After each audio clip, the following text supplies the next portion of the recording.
전략 무기가 한반도에 총출격했습니다. 트럼프 외교안보 라인도 반기문 전 총장도 일제히 군사 옵션을 거론하며 거듭 경고했습니다. 송영무 장관이 대북 인도 지원 시기를 늦출 예정이라고 말했습니다. 자신의 참수작전 발언을 비판한 문정인 후보를 향해선 정면 반발했습니다. 학자 입장에서 떠드는 것 같은 느낌이지. 남경필 지사 아들이 마약 투약 혐의로 긴급 체포됐습니다. 채팅앱에 함께 마약 투약하자는 글을 올려 덜미가 잡혔습니다. 성별과 나이만 적으면 신원 확인 절차 없이 이용할 수 있는 마약 밀반입부터 거래까지 뻥 뚫린 단속망 취재했습니다. 가스 누출로 아이가 죽을 뻔했다며 콜센터에 200번 넘게 전화하고 폭행까지 한 남성이 붙잡혔습니다. 모두 거짓이었는데 각종 갑질에 시달리는 상담원들 집중 보도합니다. 박 전 대통령 재판에 나온 정호성 전 비서관이 왜곡된 것이 많아 가슴이 아프다며 법정에서 눈물로 심경을 토로했습니다. 박 전 대통령도 눈물을 훔쳤습니다. 더불어민주당 추미애 대표가 땡깡 발언에 유감을 표명하며 김명수 후보자 인준 협조를 요청했습니다. 국민의당은 협의는 하겠다고 밝혔는데 전국 전망합니다. 전국에 치매 안심센터 252곳이 생기고 경증 치매 환자도 요양보험 혜택을 받습니다.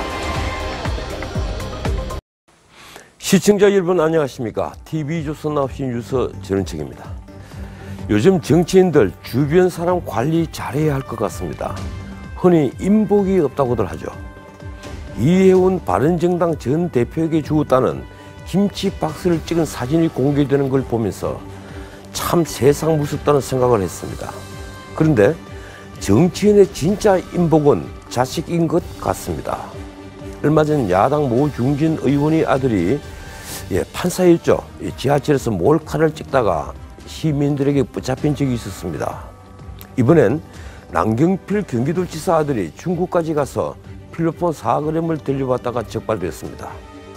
나라 다스리기에 앞서 스스로는 물론 집안을 먼저 다스려야 하지 않겠습니까? 첫 소식입니다. 이 북한 지휘부를 타격할 수 있는 미군 전략 폭격기 B-1B와 레이더에 잡히지 않는 스텔스 전투기 F-35B가 오늘 오전 괌과 일본 기지에서 날아와 폭격 훈련을 했습니다. 북한의 6차 핵실험과 이딴 미사일 도발에 대응한 미국의 무력 시위인데요. 두 전략 무기가 함께 뜬 건 지난달 말에 이어 두 번째입니다. 미국이 군사 옵션으로 나간다는 관측이 나오고 있습니다. 보도에 최수용 기자입니다. 미 전략 무기 B-1B 폭격기 2대와 F-35B 스텔스기 4대, 그리고 우리 공군 F-15K 4대가 삼각편대로 창공을 가릅니다. B-1B가 북한 지휘부 벙커를 파괴할 수 있는 MK-84 폭탄 2발을 강원도 필승사격장에 투하합니다. 북방공망을 뚫고 들어가 핵심 시설을 타격할 수 있는 F-35B는 합동 정밀 직격탄을 떨어뜨립니다. When our enemies hear the F-35 engines, when they're roaring overhead, their souls will tremble and they will know the day of reckoning. B-1B F-35는 군사분계선 인근까지 무력 시위 비행을 하고 한반도를 빠져나갔습니다. 두 전략 무기가 함께 한반도에 뜬 건 지난달 31일에 이어 두 번째입니다. 북지휘부와 핵시설을 쑥대밭으로 만들 수 있는 전략 자산을 한꺼번에 투입해 군사 옵션이 허풍이 아님을 보인 겁니다. 우리 군은 북한 EMP 공격에 대응한 전자파 레이저 무기를 자체 개발하고 있다고 밝혔습니다. 레이저 무기를 포함한 그러한 어떤 그 전략 무기 자체 개발 지금 중에 있습니까? 아니면은 어떻게 외국 선진국과라도 공동 기술 개발을 하려고 합니까? 그런 고도의 기술 같은 것은 제공받을 수가 없어서 ADD에서 비밀리에 개발 중에 있습니다. 로널드 레이건 5등 미 항모 강습단은 다음 달 한반도 해역에서 연합훈련을 합니다. TV조선 최수용입니다. 정말 아슬아슬합니다. 미군 폭격기와 스텔스 전투기의 한반도 무력 시위에 앞서 틸슨 국무장관과 맥메스터 백악관 국가안보보좌관을 비롯한 외교안보 수뇌부가 일제히 북한을 향해 군사 옵션, 즉 군사적 선택을 거론했습니다. 끝없이 내달리는 북한의 도발에 미국의 인내가 바닥을 드러내기 시작한 것일까요? 이태영 기자가 보도합니다. 니키 헤일리 유엔 주재 미국 대사가 현지 시간 17일 CNN 인터뷰에서 대북 군사 옵션을 거론했습니다. 헤일리 대사는 유엔 안보리 차원에서 취할 조치들은 거의 소진됐다며 외교 옵션이 작동하지 않는다면 국방장관이 북한 문제를 다룰 것이라고 밝혔습니다. 트럼프 대통령의 화염과 분노라는 경고 발언도 빈말이 아니라고 강조했습니다. 맥메스터 백악관 국가안보보좌관도 ABC 방송과 폭스뉴스에 잇따라 출연해 김정은의 핵 위협을 용인할 수 없다며 군사 옵션을 강조했습니다. That we really have to move with a great deal of urgency on sanctions, on diplomacy, and on preparing, if necessary, a military option. 틸러슨 국무장관도 같은 날 CBS 인터뷰에서 만일 외교적 노력이 실패한다면 바나나 군사 옵션만 남는다고 말했는데 외교 수장까지도 군사 옵션을 거론하며 강한 경고를 보낸 겁니다. 유엔 총회 개막을 앞둔 미국의 전방위 외교 압박이란 분석도 있지만 북한의 거듭된 도발에 미국 정책의 무게중심이 외교에서 군사적 조치로 이동하기 시작했다는 진단도 강하게 나옵니다. 반기문 전 유엔 사무총장 역시 태평양 지역 육군 참모총장 회의에 참석해 군사 옵션을 거론했습니다. We must be ready to confront any consequences, any eventualities, including military options. TV조선 이태용입니다. 오늘 문재인 대통령이 유엔 총회 연설과 한미일 정상회담을 하러 3박 5일 미국 방문에 나섰습니다. 청와대 정의용 안보실장은 제2의 한국전쟁 발발에 이르지 않게 할 것이라고 말했습니다. 그런데 트럼프 대통령은 로켓맨 김정은이 무엇을 하고 있는지는 문 대통령에게 물어보라고 뼈있는 말을 했습니다. 보도에 최지원 기자입니다. 정의용 청와대 안보실장이 독일 주간지 슈피겔과의 인터뷰에서 한미일이 제2의 한국전쟁 발발 가능성에 대해 우려하고 있지만 문재인 정부는 이런 사태에 이르지 않게 할 것이라고 말했습니다. 이어 화해를 목표로 한 문재인 정부의 대북 정책이 실패한 것은 아니라고도 했습니다. 오늘부터 3박 5일간 미국 순방길에 오른 문재인 대통령을 대신해 대화를 통한 북핵 해결 가능성을 다시 한번 강조한 겁니다. 문 대통령은 이번 유엔 총회 기조연설에서 베를린 선언에서 밝힌 대북 평화 기조를 이어갈 것으로 알려졌습니다. 그러나 도널드 트럼프 미국 대통령은 어제 문 대통령과의 전화통화 이후 로켓맨이 무엇을 하고 있는지 문 대통령에게 물어봤다고 했습니다. 김정은을 문 대통령과 연결시켜 대북 유화 노선에 우회적 불만을 표시한 것으로 비칩니다. 트럼프 대통령은 지난달 통화에서도 실제 북한이랑 대화를 해봤느냐고 반문했습니다. 군사 옵션을 거론하는 미일 정상과 대화 여지를 열어둔 문 대통령이 정상회담에서 이견을 표출할 수 있다는 관측이 나옵니다. TV조선 최재원입니다. 예, 한 가지만 정정하죠. 이 영어 원문을 보니까 이렇습니다. 트럼프 대통령이 한 말은 로켓맨 김정은이 무엇을 하고 있는지 문 대통령에게 물어봤다. 예, 물어봤다. 과거형입니다. 예, 다음 뉴스입니다. 북한이 잇따라 핵과 미사일 도발을 하는 상황에서 정부가 내년 남북경제협력 예산을 2배로 늘린 것으로 확인됐습니다. 특히 비공개 경협 예산을 살펴보니 북한 기술 경제인 양성과 기반시설 확충에 2,440억이 넘는 예산을 책정했습니다. 국제기구를 통해 우회 지원하겠다는 것으로 보입니다. 이채인 기자의 단독 보도입니다. 통일부가 내년 예산안에서 남북경제협력 기반 예산을 올해 1,389억 원에서 내년 2,480억 원으로 2배 가깝게 증액했습니다. 문재인 대통령의 한반도 신경제지도 구상에 맞춘 겁니다. 남북 간의 경제협력과 동북아 경제협력은 남북 공동의 번영을 가져오고 군사적 대립을 완화시킬 것입니다. 특히 비공개된 세부 사업엔 북한의 광업, 농업, 철도, 도로 건설 지원과 북한 내 기술 경제인 양성에 1,819억 원이 책정됐습니다. 국제기구를 통해 북한 기술인을 우회 지원하는 것으로 보입니다.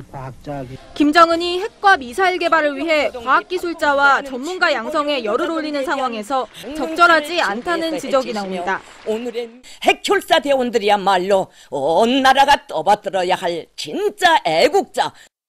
정부는 또 금강산 등 관광협력에 62억 원, 신규 편성된 남북경제협력 기반시설 건설에 563억 원을 책정했습니다. 심의가 간편한 기금 형태로 전부 집행하도록 돼 있어요.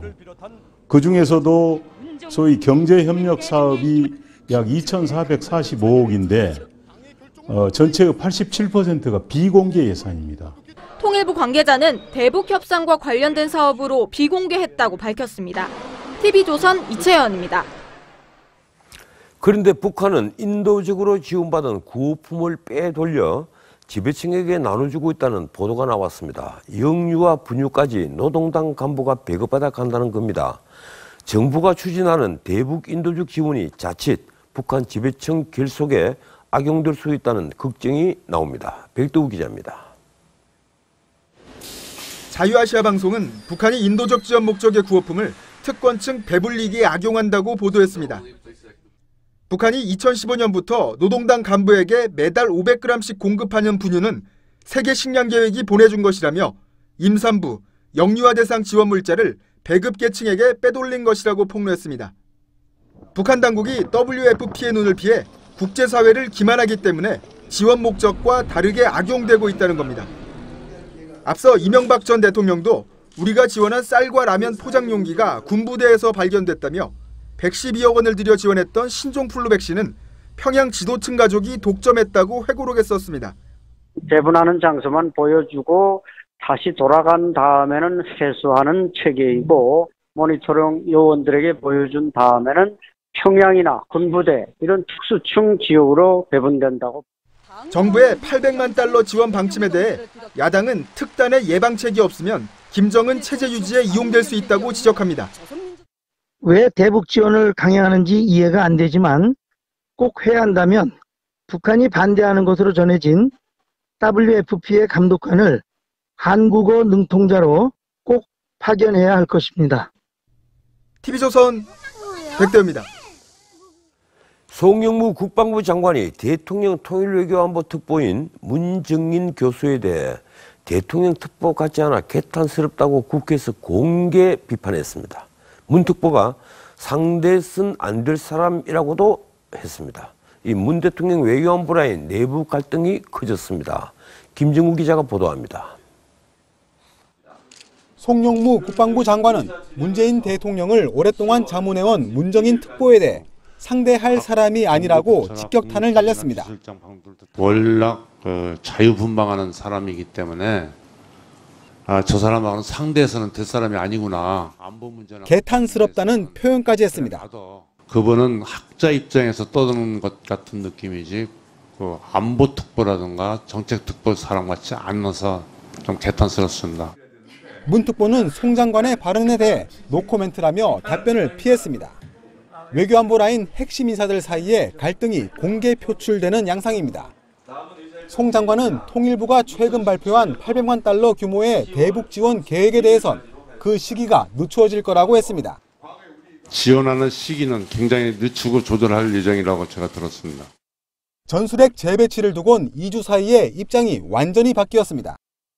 재배치도 검토해 볼 수 있다는 게. 예, 맞습니다. 그런 검토를 할 필요가 없다 이렇게 판단을 하고 인도적 지원과 전술핵 재배치 등 핵심 안보 현안을 놓고 정부 외교안보 라인에 혼선이 가중되는 모습입니다.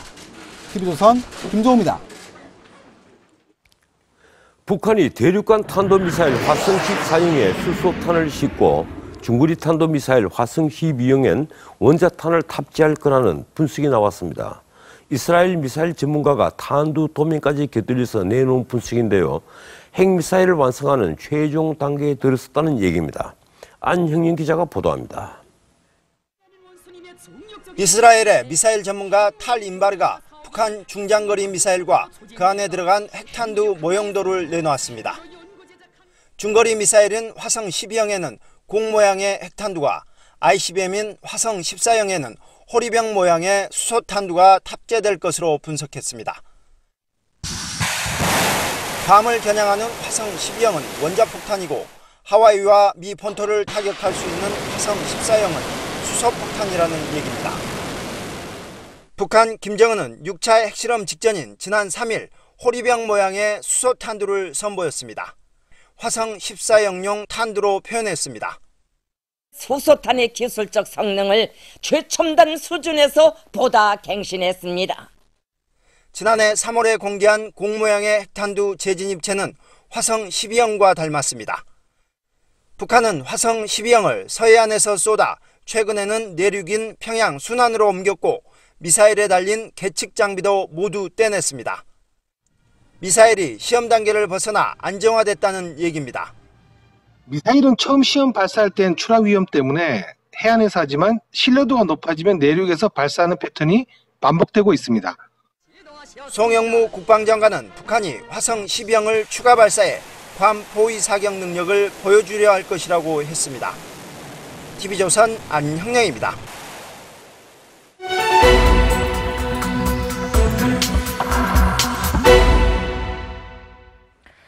남경필 경기도지사의 아들이 마약 투약 혐의로 입건됐습니다. 남지사 아들의 비행은 이번뿐이 아닙니다. 군복무 시절 후임병을 폭행하고 추행한 혐의로 유죄를 선고받기도 했습니다. 송무빈 기자입니다. 한 남성이 형사들에게 둘러싸여 걸어갑니다. 남경필 경기도지사의 장남 26살 남모 씨가 마약을 투약한 혐의로 긴급 체포되는 모습입니다. 남 씨는 처음에는 관련 혐의를 부인했지만 경찰이 남 씨와 주고받은 문자와 사진 등으로 추궁하자 범행을 시인했습니다. 남 씨는 즉석 만남 채팅 앱을 통해 마약을 함께할 여성을 찾다가 절미를 잡혔습니다. 아버님한테 하신 말씀 없어요? 남 씨는 지난 9일 회사에 휴가를 내고 중국으로 출국해 필로폰 4g을 40여만 원에 구입했습니다. 국내 시가 1,300만 원 상당으로 130여 명이 동시에 투약할 수 있는 양입니다. 지난 15일 귀국한 남 씨는 다음 날 자신의 집에서 필로폰을 한 차례 투약한 혐의를 받고 있습니다.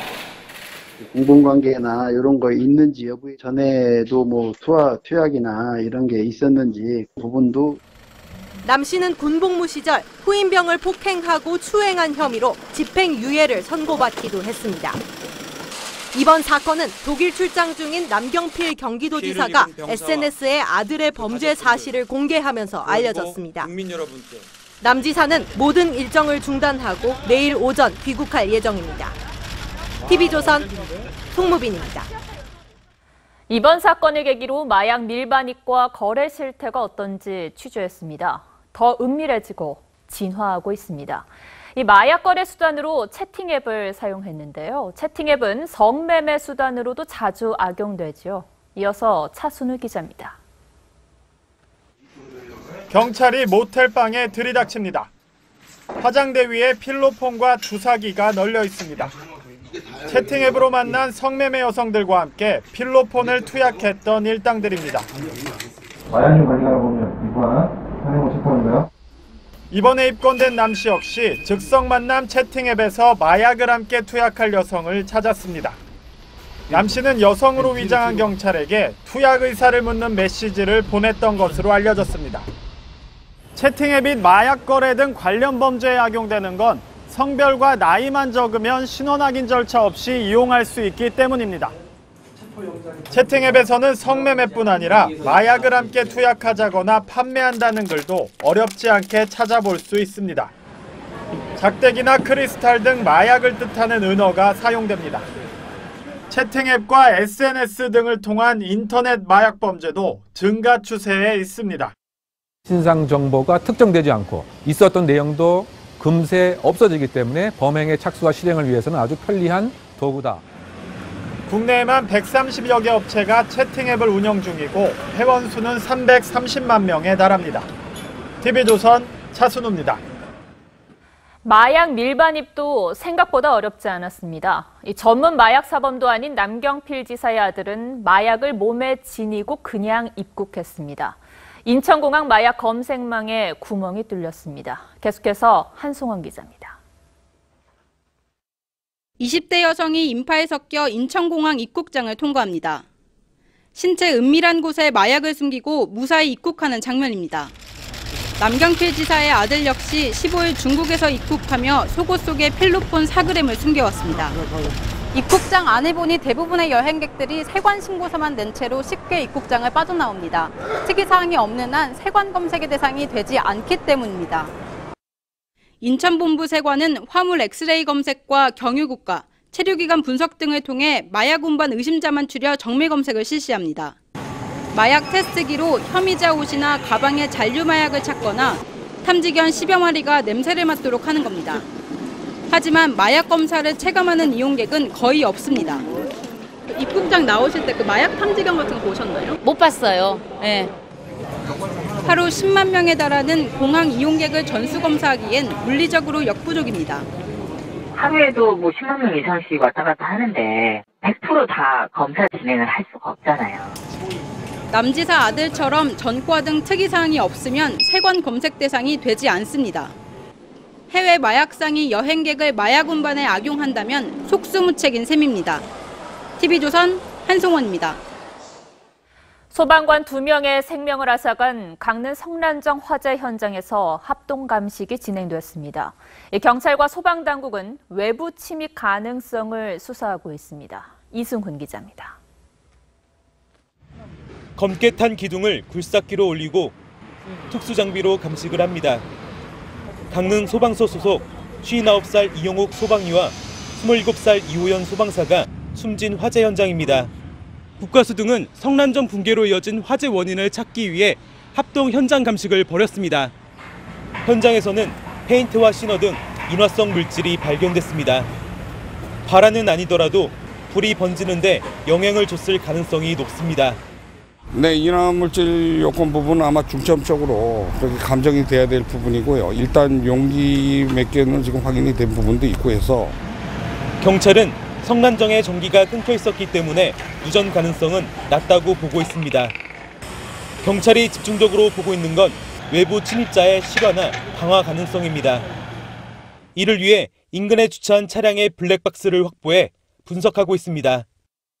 관리인도 외부 차단 펜스가 허술해지면서 성난정에 아무나 드나들 수 있었다고 주장했습니다.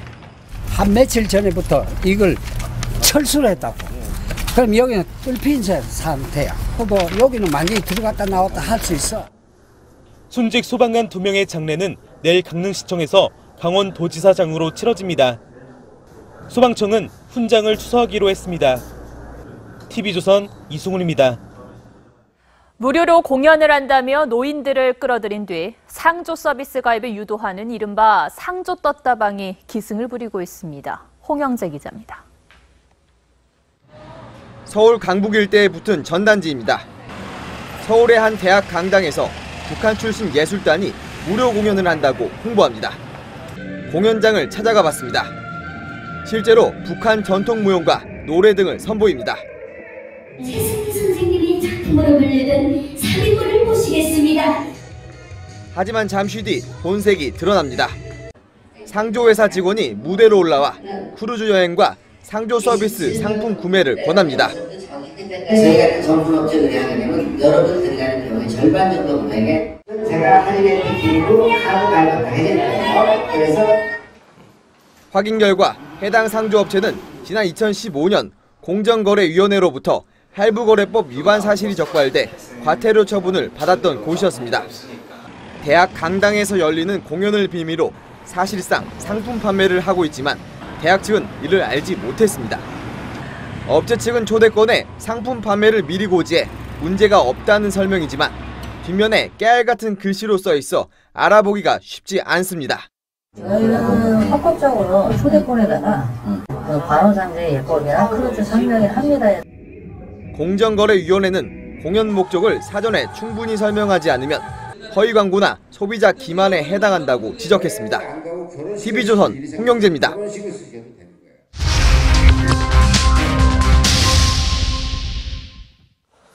10대 여중생 집단 폭행 사건이 충남 천안에서도 일어났습니다. 이 뺨을 수백 대 때리면서 그래도 부산 사건보다는 부드러운 거람에 비웃고 이 경찰에 신고한 것을 보복한다며 폭행 동영상까지 퍼뜨렸습니다. 경찰은 여중생 2명에 대해 사전 구속영장을 청구했습니다. 이호진 기자가 보도합니다. 한 여중생이 무릎을 꿇은 채 뺨을 맞습니다. 때리는 게 재미있다며 장난까지 칩니다. 재밌잖아. 발로 배를 걷어차기도 합니다. 여보, 참아. 14살 A양 등 2명은 지난 12일 동갑내기 B양을 1시간 동안 방에 가둔 채 폭행했습니다. 폭행이 이뤄진 장소입니다. A양 일행은 이곳에서 B양을 폭행하고 흉기로 협박까지 했습니다. 평소에 험담을 했다는 이유였습니다. 경찰에 신고하면 손가락을 자른다거나 부산 집단 폭행 사건처럼 만들어주겠다며 협박했습니다. 부산애처럼 안 되겠다고 진짜 와이프도 머리 다 찍어버리겠다고 그때까지 한 거는 걔네에 비하면 아무것도 아니니까 그냥. B양이 경찰에 신고하자 폭행 영상을 SNS에 올려 퍼뜨렸습니다. 신고가 됐고 그에 대한 보복성이 있고 또 하나는 자기 과시용으로 경찰은 증거인멸과 도주 우려가 있다며 A양 등 2명에 대해 사전 구속영장을 신청했습니다. 경남 함안에서도 지난 15일 13살 A군 등 중학생 2명이 담배를 피운 사실을 교사에게 알렸다며 학교 미술실에서 친구 B군을 폭행해 경찰이 수사에 나섰습니다. TV조선 이호진입니다. 이번엔 영혼이 병든 30대 남자 얘기입니다. 이 남자는 집에 가스 누출 사고가 나서 아이가 죽을 뻔했다며 도시가스 콜센터에 200번 넘게 전화를 해서 욕설과 협박을 퍼부었습니다. 상담 직원은 충격을 받아 실신까지 했습니다. 그런데 행패를 부린 이 남자, 아이가 없는 미혼이었고 가스가 샌 적도 없었습니다. 하동훈 기자입니다. 한 남성이 주먹을 들며 직원의 목을 밀칩니다. 말리던 다른 직원을 향해 의자까지 집어듭니다. 체육관 관장인 36살 이모 씨는 지난달 21일 부산 도시가스 고객 상담실에서 난동을 부렸습니다. 이 씨는 집에 가스가 새 아이가 죽을 뻔했다고 주장했습니다. 나는 내 새끼들 울었고 나는 오늘 아침에 하루 종일 일 못 받고 당신들 때문에 119까지 와서 아파트 딱 디비짓고. 이 씨는 지난달 20일부터 사흘 동안 217번이나 콜센터에 항의 전화를 했습니다. 이 씨는 상담사의 개인 연락처까지 알아내 2시간 동안 폭언을 했습니다. 퇴근하지 말라는 협박에 한 상담사는 4살 난 쌍둥이를 데리고 밤 10시 반까지 퇴근도 못했습니다. 협박과 폭언에 상담사 한 명이 실신까지 했습니다. 빨리 네가 내려올래? 내가 올라갈까? 너도 오늘 각오하고 있어. 죄송합니다. 경찰 조사 결과 이 씨는 미혼이고 가스 누출 사고도 없었습니다. 콜센터 직원들은 자기의 이런 협박에 대해서도 제대로 대응을 못할 거라는 그 약점을 이용해서 경찰은 이 씨를 상해 등의 혐의로 구속했습니다. TV조선 하동훈입니다. 예, 앞서 전해드렸던 콜센터 막말 사례, 이 취지기자와 함께 자세한 이야기 나눠보겠습니다. 최원영 기자 나와 있습니다. 어서 오십시오, 최 기자. 예. 이 콜센터 상담사가 이 폭언과 협박에 시달리는 일이 어제 오늘 일이 아니지 않습니까? 네, 그렇습니다. 이 콜센터 상담사는 이 대표적인 감정 노동자라고 꼽히죠. 그 고객이 어떤 말을 하든 그 자신의 감정을 숨기고 그리고 항상 밝은 목소리로 대해야 하는데요. 하지만 이런 막말까지도 견뎌야 합니다. 신영도에 들어가게 뒤질래. 이 매한테 15분이다 딱 전화해 알겠어. 이 말귀가 뭐라 좀 쓰는 거가. 야, 이 개X네 이 회원님 죄송합니다. 내 언제 했는데 이 어디 했는데 어? 야, 이 마 웃기나 이 예, 이 시 이런 발언 들리는데 차마 듣기 힘들어서 저희들이 좀 지웠습니다. 이 여성 상담사들 막말 마구도 노골적인 성희롱에 또 시달리고 있다면서요. 네, 그렇습니다. 이 여성 상담사들은 이 성희롱에도 시달리고 있는데 이 콜센터가 성희롱의 해방구가 되기도 합니다. 직접 들어보시죠. 예, 승희 어떤 분이십니까? 저 알기가 안 돼요. 예? 알기 부전이라고요. 혹시 속옷 입었어요? 네? 회원님? 입었어요? 네, 어떤 거 문의하시는 거세요? 혹시 팬티 입었어요? 여보야가 있는데 혼자 달라는데 하다 괴롭다. 네, 이 명백한 성희롱 발언인데요. 이 같은 고객 갑질은 생각보다 훨씬 많습니다. 이 상담사 85%가 고객으로부터 언어 폭력을 경험했고, 이 가운데 74%는 그냥 참고 넘기는 것으로 나타났습니다. 야, 너 같은 반말이 가장 많았고, 이 욕설과 폭언에 시달리는 사람도 절반 이상이었습니다. 인격 모독성 발언과 협박, 성희롱 사례도 많았습니다. 예, 그러면 전화 상담사들, 이분들 그냥 듣고만 있어야 되는 겁니까? 네, 이 제3자인 제가 들어도 너무 화나는 발언들인데요. 이 상담사를 보호하기 위해 몇몇 기업은 특단의 조치를 내리기도 했습니다. 이른바 끊을 권리를 도입한 겁니다. 경고를 2번 한 뒤에도 언어 폭력이 계속되면 먼저 전화를 끊을 수 있게 했습니다. 그래요. 카드 사다 보통놈이 지리는 거 전부 놈들 계속해서 욕설하시면 제가 상담을 중단할 수밖에 없어요. 욕해서 미안해. 아, 미안해요. 네, 이 끊을 권리를 도입하자 오히려 막말 전화는 60% 이상 줄었습니다. 상담사의 방어 장치가 오히려 고객들이 냉정을 되찾을 수 있게 한 겁니다. 또 이 감성적 통화 연결음으로 고객의 마음을 누그러뜨리는 전략을 사용한 기업도 있습니다. 제가 세상에서 가장 좋아하는 우리 엄마가 상담 드릴 예정이에요. 잠시만 기다려주세요. 예. 이 불만이 있어도 이렇게 귀여운 목소리로 엄마가 상담해 준다고 하니까 화를 내지 못하겠네요. 그런데 이런 대책 물론이고 이 법적인 장치가 마련돼야 되는 것 아닙니까? 네, 그렇습니다. 그래서 이 정부는 그 감정노동자 보호법을 올해 안에 이제 추진 중입니다. 예방조치 이행과 피해자 치료, 상담 지원 등의 내용이 담길 예정입니다. 하지만 그 법적 처벌까지 가기 전에 고객은 왕이라는 생각을 좀 버리는 건 어떨까요? 이 식당 종업원이든 콜센터 직원이든 누군가에게는 가장 소중한 사람이면서 또 나와 똑같은 인격체라는 생각을 했으면 합니다. 예, 주 기자 수고했습니다. 네, 더불어민주당 추미애 대표가 이 땡깡 발언에 유감을 표명했습니다. 김명수 대법원장 후보자 인준 협조를 위해 일단 고개를 숙여 물꼬를 텄습니다. 국민의당은 미흡하지만 협의에는 응하겠다고 했습니다. 조정린 기자입니다. 민주당 추미애 대표가 과거 자신의 발언에 대해 유감을 표시합니다. 김희수 헌법재판소장 임명 부결 직후 입법부인 국회의 무책임을 자문하는 과정에서 저의 발언으로 횡령, 마음 상한 분들이 계시다면 심심한 유감을. 우원식 원내대표도 적폐연대 발언을 사과했습니다. 과도한 이야기에 대해서 국민의당을 불편하게 하신 점들에 대해서는 유감스럽게 생각하고요. 좀 더 앞으로 국회의 협치를 위해서 그런 과도한 발언은 자제하고 가겠다. 국민의당은 대단히 미흡하지만 인준 절차 협의엔 응하겠다고 했습니다. 사법부 독립을 실질적으로 이룰 수 있는지 면밀하게 따져본 후 의원 개개인이 헌법기관으로서 소신 있게 표결에 임할 것임을. 정세균 국회의장은 내일 예정된 해외 순방을 미뤘습니다. 자유한국당과 바른정당은 표결 참여 뜻을 비치면서도 김명수 불가 입장을 고수했습니다. 자유한국당과 바른정당은 반대 입장을 분명히 취할 것입니다. 24일이 전임 대법원장 임기 만료이기 때문에 그 전에 표결이 이루어져서 국회가 가부간의 표시를 해줘야.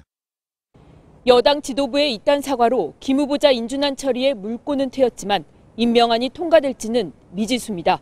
TV조선 조정린입니다.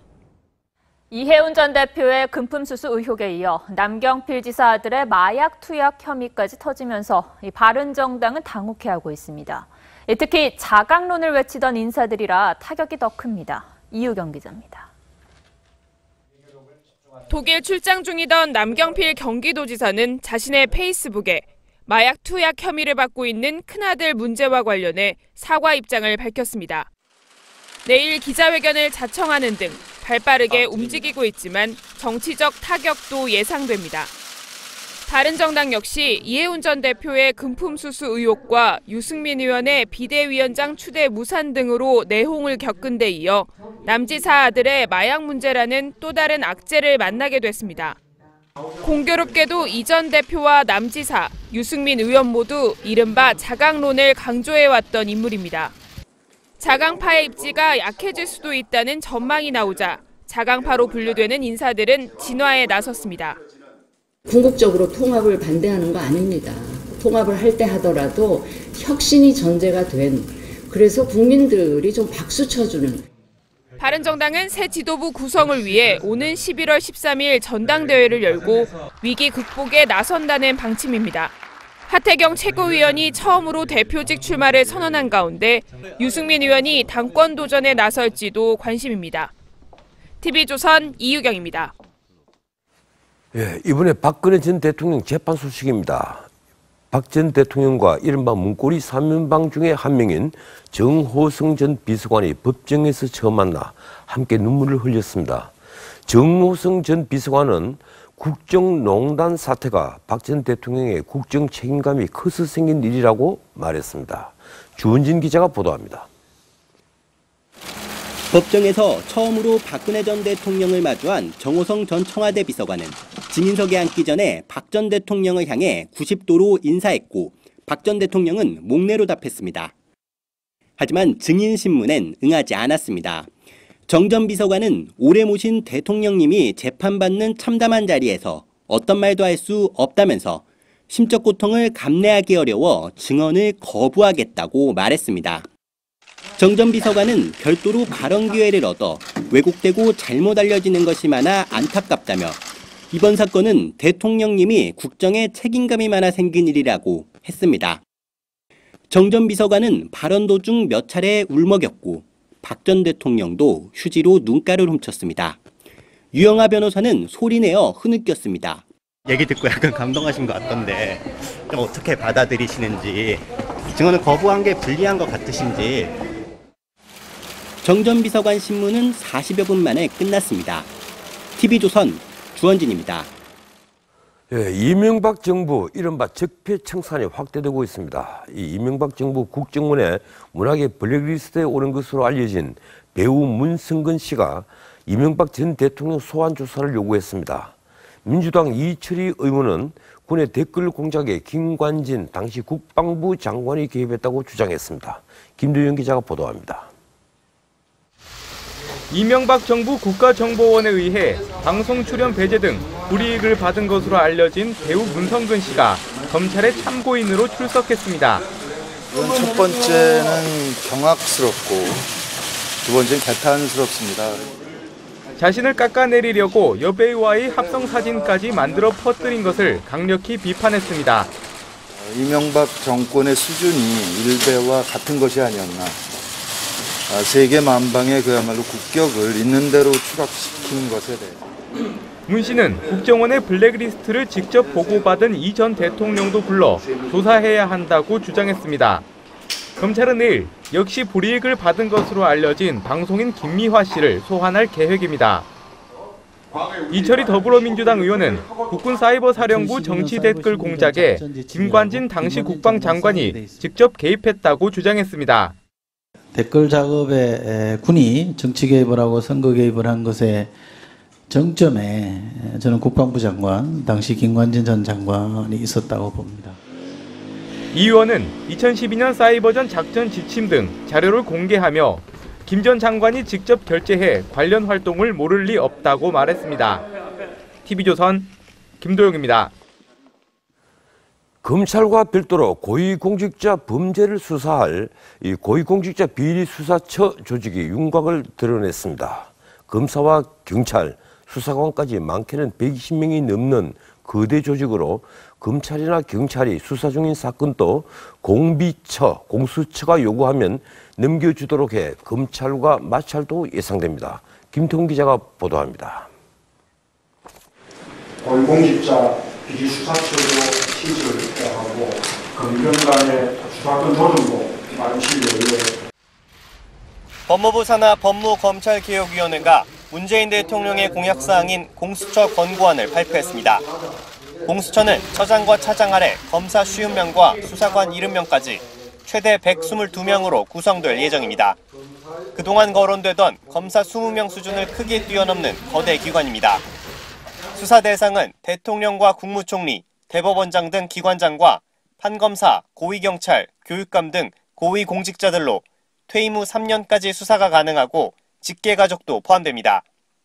뇌물수수와 직권남용, 직무유기, 선거관여 등 고위공직자 업무 전반에 관련된 이른바 권력형 비리가 처벌 대상입니다. 권고안은 특히 공수처에 검찰과 경찰에 대해 우선 수사권을 부여했습니다.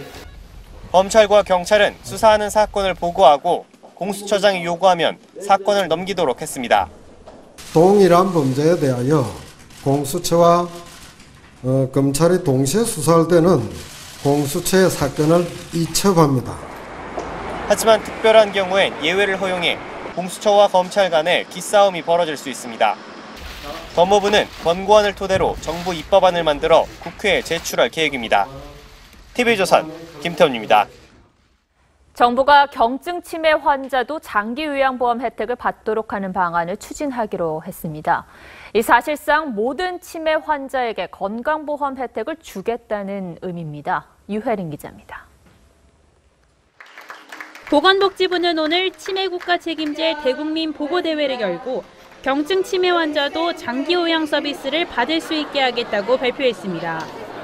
보다 많은 치매 어르신이 장기 요양 서비스를 받으실 수 있도록 장기 요양 등급제를 개선하고 또 오는 12월부터는 전국 252개 보건소에 치매 안심센터를 설치해 운영할 계획입니다. 치매 환자들은 집 근처 센터에서 상담과 관리 서비스를 받을 수 있고 증상에 따라 전문 시설과 연계해 치료받을 수 있습니다. 집에서 치매 노인을 보살필 경우 기저귀값과 음식값을 지원하는 방안도 추진할 방침입니다. 지금 집행 중인 추경에 우선적으로 예산을 확보했고 내년부터는 더 본격적으로 추진될 것입니다. 다만 복지부는 기저귀 비용을 어느 범위까지 지원할지 등은 아직 정해지지 않았다고 설명했습니다. TV조선 유혜림입니다.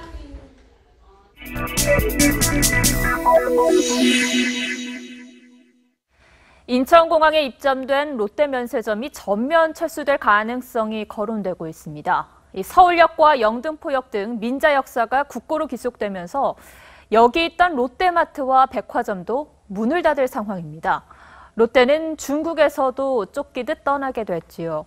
내후외환의 롯데, 포커스에서 짚어봅니다. 인천공항 출국장 면세점. 보따리 쇼핑을 하던 중국인 단체 관광객은 눈에 띄게 줄었고 손님 대부분이 내국인입니다. 우리는 조금 쓰긴 하는데 내국인도 많다 보니까 사실상 뭐 매출 크게 막 엄청 줄고 이런 거는 아니고. 2015년 롯데는 인천공항 4개 구역에 사업권을 따냈습니다. 5년 동안 내는 임대료는 4조 원대, 연평균 8천억 원으로 추정됩니다. 그런데 롯데가 돌연 임대료 인하를 요구하고 나섰습니다. 중국의 사드 보복 이후 롯데 면세점은 14년 만에 적자를 낼 정도로 경영이 악화된 상황입니다.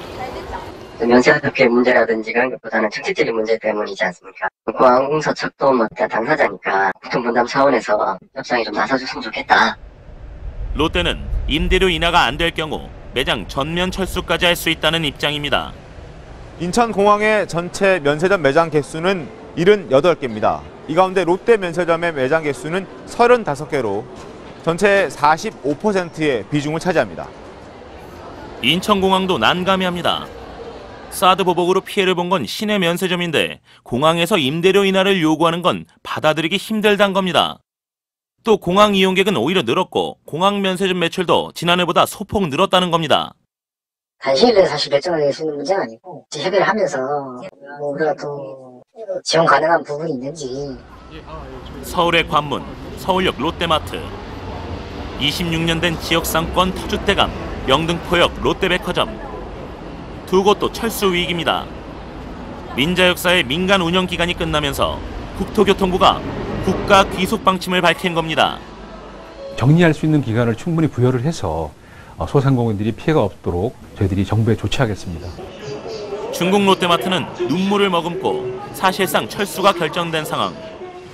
신동빈 회장은 국정농단에 연루돼 법정 드나들기 바쁘고 롯데월드타워 인허가 특혜 의혹까지 검찰 수사선상에 올랐습니다. 맏형과의 경영권 분쟁도 끝나지 않았습니다. 유통업계 1위, 재계 5위 롯데의 내후 외환 언제쯤 끝날까요? 뉴스9 포커스였습니다. 네, 인공지능 로봇이 이젠 쇼핑도 척척 돕는 시대가 왔습니다. 길 안내는 물론 상품도 추천해주고 옷 입은 모습도 가상으로 보여줍니다. 신은석 기자입니다. 쇼핑몰 어린이 코너 안내를 인공지능 로봇이 합니다. 얼굴과 팔다리를 가져 손짓과 몸짓, 목소리를 통해 의사를 전달합니다. 고객 맞춤형 대화도 가능합니다. 아래 지도를 보고 채색을 보세요. 아이들과 퀴즈 게임도 하고 춤도 춥니다. 로봇과 눈을 맞추면 고객님께 맞는 상품을 추천해 드리겠습니다. 성별과 나이를 인식해서 상품을 추천해 줍니다. 쓰다듬으면 볼이 빨개지는 감정을 표현하기도 하고 외국어로 대화하면서 길 안내를 해주기도 합니다.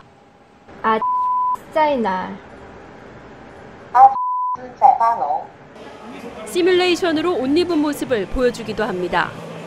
로봇 서비스를 통해서 방대한 수집된 데이터들을 분석하고 좀 더 개인화된 서비스를 받을 수 있고 사람이 할 수 없는 영역까지도.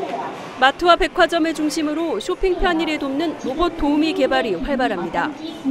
이미 일본과 유럽 등에서는 사람의 미세한 표정을 표현할 수 있는 안내용 휴머노이드 로봇이 도입됐습니다. 인간과 로봇이 함께 사는 4차 산업혁명 시대는 이미 시작됐습니다. TV조선 신은서입니다. 유니폼 변경 논란으로 시끄러웠던 빙상 대표팀이 새 유니폼을 입고 평창올림픽을 앞둔 마지막 시즌에 들어갑니다. 새 유니폼에 대한 선수들 반응은 어땠을지 이다솜 기자가 취재했습니다. 에이스 심석희를 필두로 질주를 시작하는 쇼트트랙 대표팀. 할 수 있어! 정찰해라! 스케이팅 자세도 현장에서 바로 점검합니다. 평창올림픽 전 종목 석권을 노리는 우리 대표팀에게 연휴는 남 얘기입니다. 추석도 중요하지만 올림픽이라는 큰 대회가 있기 때문에 그런 거는 저희들이 잊고. 시즌을 앞두고 갑작스러운 유니폼 변경으로 큰 논란이 일었지만 이제 더 가벼워진 새로운 유니폼에 대한 적응도 끝났습니다. 유니폼이 가벼우면은 이제 탈 때 좀 움직임이 가벼운 부분이 있는 것 같아요. 활동성이 좀 더 좋아지고.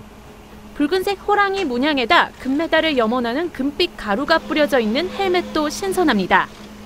그동안 유독 부상이 많았던 남자 대표팀의 임효주는 국제대회 첫 출전을 앞두고 남다른 각오를 내비쳤습니다. 오른쪽 발목만 세 번 부러졌고 시합을 하다가 허리 압박골절도 한번 왔었고 부상이 있었기 때문에 제가 지금 더 단단해진 거라고 생각을 합니다. 우리 대표팀은 평창올림픽까지 향후 석 달 동안 4개의 국제대회에 참가합니다. 그 첫 번째 대회는 오는 28일부터 시작되는 부다페스트 월드컵입니다. TV조선 이다솜입니다.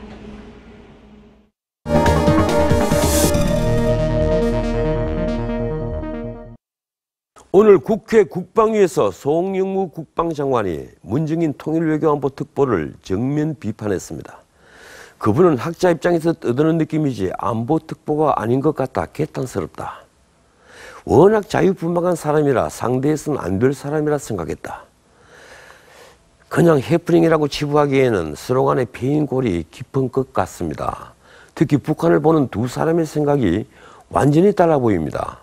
문정인 특보는 지난 6월 워싱턴에 가서 북한이 핵미사일 활동을 중단하면 한미연합훈련과 미 전략자산 축소를 미국과 논의할 수 있다고 해서 파문을 일으켰었지요. 이 말은 중국이 말하는 상중단, 더 나아가 북한 주장과 맥락이 비슷합니다. 송 장관은 이 주장을 있을 수 없다고 했습니다.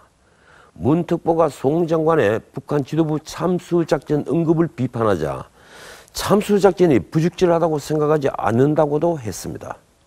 그런데 정작 문제는 송 장관의 오락가락하는 태도입니다. 그 중에서도 전술핵 재배치를 두고 혼선을 빚은 건 문제가 커 보입니다. 송 장관은 지난달 말 미국을 방문했을 때 한국 내 전술핵 재배치 여론을 전달했다고 밝혔습니다. 4.1 국방위에서도 전술핵 배치는 깊이 검토해 봐야 할 사안이라고 했습니다. 그러나 14일 문 대통령은 핵 개발을 한다거나 전술핵 재반입 생각에 동의하지 않는다며 선을 확실히 그었습니다. 아니나 다를까 송 장관은 오늘 입장을 바꿨습니다. 전술핵을 배치하지 않는 것이 도움이 되며 삼축 체계 완성이 최선의 대안이다. 이쯤 되면 듣는 국민이 헷갈립니다. 북핵과 미사일을 두고 벌어지는 정권 내부 혼란이 너무 아마추어 같아 씁쓸합니다. 네, 내일은 중부와 전북, 영남 내륙 지역에 가을비가 옵니다. 낮부터 밤사이 예상되는데요. 퇴근길 대비해서 우산을 준비하셔야겠습니다. 양이 많지는 않겠는데요. 중부지방에 최고 30mm 정도 예상이 됩니다. 비가 오지 않는 이 전남과 동해안, 제주는 구름만 많겠고요. 아침에는 서해안과 내륙을 중심으로 안개가 짙게 낀다는 점 참고하셔야겠습니다. 내일 아침 최저 기온은 서울, 창원 19도로 시작을 하겠고요. 낮 최고 기온은 서울, 전주, 부산이 27도, 대구가 29도로 오늘과 비슷하겠습니다만 하늘이 좀 더 흐려서 보다 선선하게 느껴질 순 있습니다. 이후에는 당분간 맑은 날씨가 이어질 것으로 보이고요. 아침 기온이 좀 더 내려가 더 서늘해질 것으로 전망됩니다. 날씨였습니다. 요즘 돌아가는 걸 보니 이 말씀을 다시 드려야 할 것 같습니다. 이 벽을 쌓으면 벽 너머 적이 생기고 성을 쌓으면 성 앞에 적이 모인다는 사실 말입니다. 예, 오늘은 여기까지입니다. 내일 더 좋은 하루가 될 겁니다. 내일 밤 9시에 뵙겠습니다. 고맙습니다.